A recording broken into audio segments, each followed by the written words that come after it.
You're listening to The Moose and the Loose, your 10 minutes action-packed financial podcast with your host, Mikey Hu.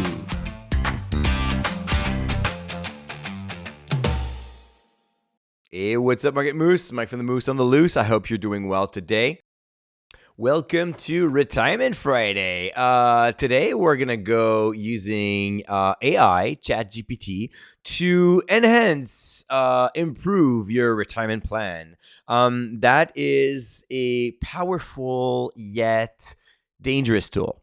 Dangerous in a sense that if you go on ChatGPT and you just start asking like vague question or give a little bit of information but do not know exactly where you're going with this, well then ChatGPT is just going to give you some vague answer, make some mistakes, and it's not really its fault. It's really yours because you have to use the good old rule of garbage in, garbage out. So if you're not incredibly precise with your information and you don't know where you want to go when you discussed with ChatGPT or any other AI model, it's going to end up in a bad way. And I've been working and trying a lot of different things. And at first, when you're trying stuff with AI, you're gonna say, well, this thing doesn't work. It doesn't know what it should be doing. It makes mistakes. It makes wrong assumptions. And it's quite frustrating, or you're just going to quit altogether because it doesn't make any sense. So the first thing, if you want to start working with AI to build your retirement plan, is to treat GPT as a junior, as your assistant. So if you're asking your assistant or a junior, think of someone of super motivated, but hasn't even finished its retirement class course, and then you're asking that young fellow, all right, build me a plan. I have $300,000 in RSP. I'm putting $10,000 a year in savings. I have a TFSA, a pension, some CPP, some OAS. I want to retire at 65. Boom. Well, you're going to get a plan, but it's not going to be that great. So the first thing is really to be super precise. So start with the quality of your prompt. Your prompt is what you're going to ask ChatGPT and to tell it about the setup. So the way I like to do it, and I've done that at Retirement Loop actually live with how to build a retirement portfolio for someone who's not really interested in managing the portfolio, because that is one of the number one question that we have as we grow it, as we transition into retirement. We're thinking about our spouse that has absolutely no interest in managing the portfolio, and we wonder, well, and it is actually my case. I'm still not in retirement, of course, but I'm looking at my portfolio. I have 30 some quality stocks. My wife doesn't know anything about them. She's not interested in learning about how to read financial statements. So the day I cannot manage my portfolio, it's going to be a rough ride. So I need to find a plan. So I did that at Retirement Loop. Live with our loopers to show them how we can do this using ChatGPT. So the first thing I started with is to be super precise with my prompt. And most of the time, if you want to do it right the first shot, your prompt, what you enter into the chat box, it's going to be several sentences, maybe 300 words, maybe more than that. I've seen prompts of 1,000 words. So you have to be very precise. But if you're not too sure where to go, here's how you should do it. You can start a discussion with ChatGPT. Say, hey, I want to start building a retirement plan. If you just write this and then you press enter, you're going to have a bunch of stuff that's going to come out of your computer. So what you want to do is, please ask me one question at a time so you understand my financial situation, and then we can work on the plan. So then ChatGPT is going to ask you one question at a time, similar to if you would meet with a financial planner, or you can even tell it, okay, AI, you are a financial planner. You're going to ask me one question at a time so you get to know me, you get to know my financial situation and my goals. And after that, we're going to build a retirement plan together. So then like the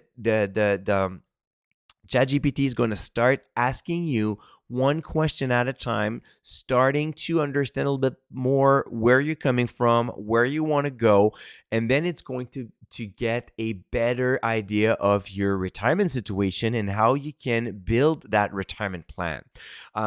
As you go through this process, at one point he's going to start generating returns and results. And therefore, you need to challenge those results and those calculations, making sure there's no mistake being made, but also making sure that you understand what is being done.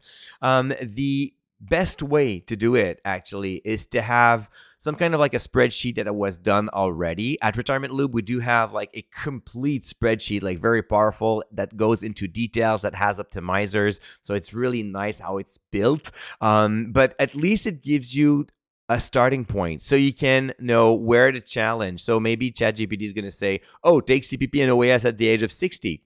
So then you're like, okay, but what if I decide to take it at 65? And what if I decide to postpone it and wait until the age of 70?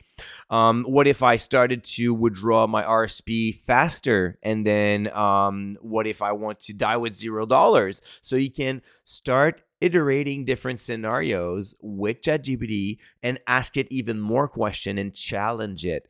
The point here is really to use it as a brainstorming session. You bounce back ideas with AI. AI does the great work. And then one of my favorite questions to ask when you get to the end and you have like multiple scenarios and you see the impact of your decisions, because it's always about this, right? There's no like right or wrong answer at retirement. There are like plenty of solutions, plenty of decisions, but then knowing the impact of waiting until your RSP transform into a RIF at the age of 71 or starting to withdraw your RSP at the age of 62. What's the difference? What's the impact? Knowing this will help you make the right decision for you. So you can ask GPT. My favorite question towards the end is, what is something I didn't think of? Like, what would be a blind side on that retirement plan? Tell me more about what I haven't discussed with you already. And then he's going to offer you other questions. Maybe you're going to like start talking about annuities, or he's going to say, well, have you considered remortgaging your house or selling your house at the age of 80 so we can have like more cash flow coming in for your retirement plan? And all of those type of questions, which is great because then you can save that information into a folder and get your retirement and get some answers for your plan as well. There are, of course, a lot of things to discuss when it comes to retirement, and one of them is to select the right combination of income-focused products. The investing industry knows a lot about those, and they will try to sell you all kind of like high-yielding, high-distribution products. And what I did at Retirement Loop is I created a guide to help you analyze 20 income-focused products for retirees. You can download it for free at moosemarkets.com/retirement, moosemarkets.com/retirement. It's 100% free, and by subscribing to that newsletter, you will know the next time I open Retirement Loop, so you can assist those great chat that we have to talk about ChatGPT, to talk about gold, to talk about the sequence of withdrawals. This is what we're going to talk about in May. There are like a lot of things, and I intend to use ChatGPT also to show members how you can run different scenarios and say, okay, so here's the scenario that I have right now. So you can kind of like build your overall situation into ChatGPT and then ask it, okay, what if I start withdrawing money from my non-registered? Or what if I start withdrawing money from my RSP? A combination of both. And what will be the impact on taxes? What would be the impact on my estate? And there you get even more information from AI. Of course, do not take everything for granted here. It can make mistakes. So that's why it's important to already have done some of that work on your side first, to understand exactly how to ask your questions. And if there's an answer that doesn't make sense, you can challenge the AI to review their calculation. So it's not a perfect tool, but it is definitely a great way to get more information, see things that you haven't thought about, and challenge different type of ideas. All right, Moose, that's enough for today. We're going to talk again next Monday. You can go on YouTube. Let me know if you use ChatGPT for investing, for retirement, or if you would be interested in having a class about that. I can maybe do a webinar in the future about this. That could be quite interesting, right? So, all right, take good care. Have a great weekend, and we're going to talk again on Monday. Until then, don't forget to stay invested. Hey, welcome to the disclaimer. If you're listening to The Moose and the Loose, you cannot really expect me to give you buy or sell recommendation or financial advice, right? You're here for fun, you're here for information and some entertainment. But I am not your financial advisor, I am not your broker, so therefore I'm not liable if you're losing money after listening to the podcast. If you're looking for some advice, go see a professional. If not, you can enjoy the show and do your due diligence after it.